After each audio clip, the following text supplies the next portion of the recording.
Hi there YouTube, Mark Vergeer here, and yeah, another video on Juno First. I've been playing the arcade game, really love it, and yeah, there's actually a couple of ports on the home systems as well. I believe on the Commodore 64 and the MSX there's actually ports, and they're not that good actually, because the arcade game is actually yeah, the one to have. The one to play, although the MSX version, although the C64 NTC version actually is quite playable and is very faithful to the original arcade. The scrolling and the movement of the enemies is a bit jerky, and that actually makes the game less precise and not as fun, because you know it's kind of a hit and miss when you play the game. I might actually show you some of the MSX gameplay as well, but that's really very coarse and not recommended actually. So the arcade version is number one if it boils down to it, and then the C64 version, especially when played on an NTSC machine, because on the PAL machine it's a tad slow. The MSX version, I'd pass it. Let's go check it out. Here's a bit of footage of me playing the original arcade game in a prior video I did, for comparison. Okay, so Juno First on the Commodore 64. This is in NTSC mode, and as you can see, the enemies look very similar, and the laser is red, and the playing field really scrolls very nicely. And but the enemies, they do move because they are using character mode graphics, I guess. Oh, look, and that's the special orb. And then you get the bonus points. So that's actually very, very similar. Whoops, and then you get killed. You get killed quite easily because the movement of the enemy bullets and the movement of the enemy ships is actually quite, well, almost character-based. So it's jumping 8 by 8 pixels, and which makes it a lot less smooth than the arcade version. Whoops, and I die yet again. I should be able to get somewhere in the, you know, close to the 50s or something. So let's consider this a trial run, and see if I will do any better later on. So you can move back and forth on the playing field, and basically you have to destroy everything that comes in sight, and moving away from the buttons like I'm not doing now. And down to my last life. Yep. Oh. So the number of enemies still still needed to be shot down is actually not very clear, because oops. And even in the special mode. Let's try that again. Amazing title tune. Well, I really think this is a very nice port, but let's see if I can stick to my guns and get some proper score down. You really have to hammer down the fire button and just move back and forth just to shoot down.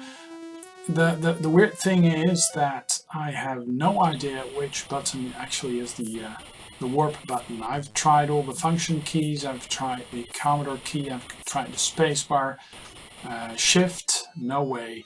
So I'm at a loss how to actually warp, because you really need the warp later on. And well, if you're not able to use the warp, then well, the game is, you know, you won't be able to get a high score, because you really need to be able to warp out of the way.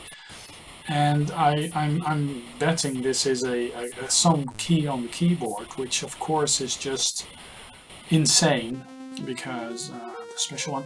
Because yeah, which key is it? And I mean, use an obvious key that is easy to reach when you play with the joystick next to you on the Commodore 64. So one of the function keys basically is the best way to go, but for some reason it just doesn't want to work. And so yeah, I'm playing this without any warp facilities. So you can totally move out of the way. It's a shame that the enemy ships, that the movement is a bit coarse, because it's all there. I mean, you'll see in a bit with the next wave, all the attack patterns are there, and they're a bit different, but they're all there, and they must be using character-based graphics because there aren't enough sprites available on the screen to be able to pull that off. And well, the time that this game was available, multiplexing the sprites wasn't really done.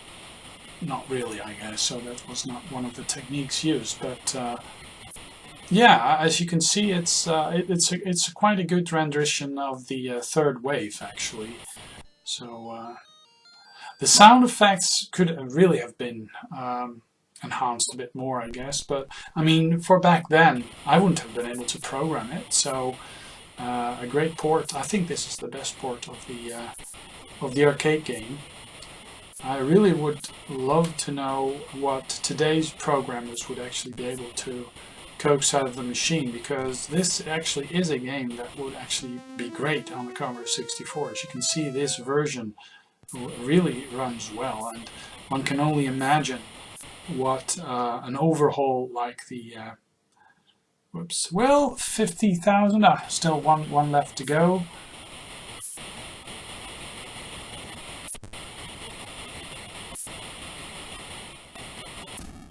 Oh well. So that's it, 51,300 points. Not bad, not bad at all. Okay, so here we have a Juno First on the MSX system. Press 1 for player 1 with joystick. And let's see how this compares to the arcade and the Commodore 64 version. Now, as you can see, the fire, the way the enemies fire at you is actually quite different, because they fire diagonally. And it's actually, that makes it actually quite a bit harder.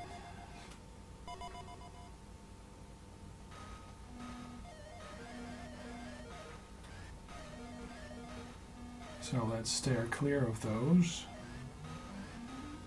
So I did pick up an orb, but I mean, as you can see, it's fast. I mean, it's really fast, and that's actually quite good. But the gameplay is just too fast, I believe, too Twitch-like. And if you treat it like in a completely different game with completely different reflexes, then you might be able to get somewhere. But this really isn't. It doesn't feel the same. I mean, the Commodore 64 version really feels very similar to the arcade version. And here, you basically are better off remaining stationary, actually, instead of moving forward. So you play it like a bit of a Galaga clone. Instead of moving forward, you just try to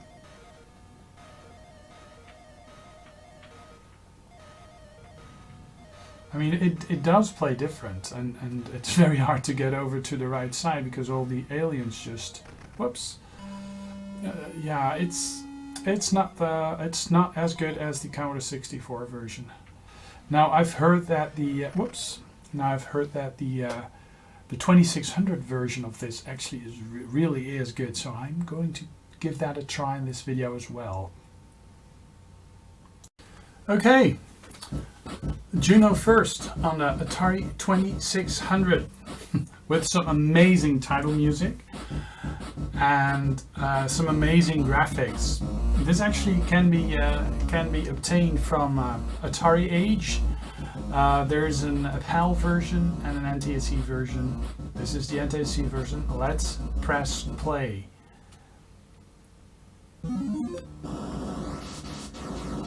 So the gameplay feels a lot smoother than the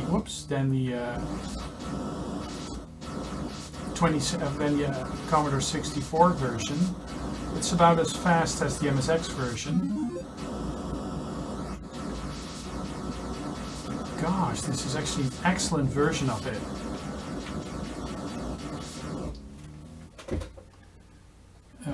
Let's try that again, because that's just some intense gameplay.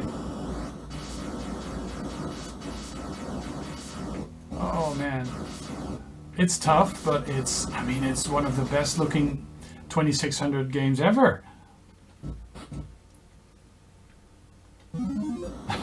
Can't show you much of it because I'm just very bad at it, but I mean, the attack patterns are a bit different from the arcade version.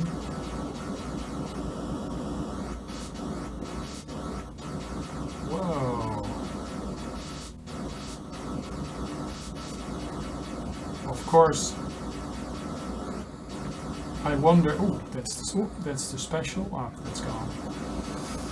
I do wonder if there's any warp. Oh, you can actually have fire. You can press down fire, which makes it a bit easier, I guess. Whoops. Wow. I'm totally... let's get the special. Didn't I get the special? Well, an amazing game. Tough as nails, a lot harder than the Commodore 64 version. But definitely worth checking out. I think the Atari 2600 version is actually the best home port. Yeah, for your information, the Atari 800 port, there's also an Atari 800 port. That's basically exactly the same as the Commodore 64 port. The colors are a bit off, the lasers are purple, and the little aliens are green. The colors are just totally off, but the way the screen is laid out, the way the screen scrolls, the enemies and stuff, it's virtually identical. So no need to actually show that separately, I think. But yeah, the Atari 2600 version, that's the best one.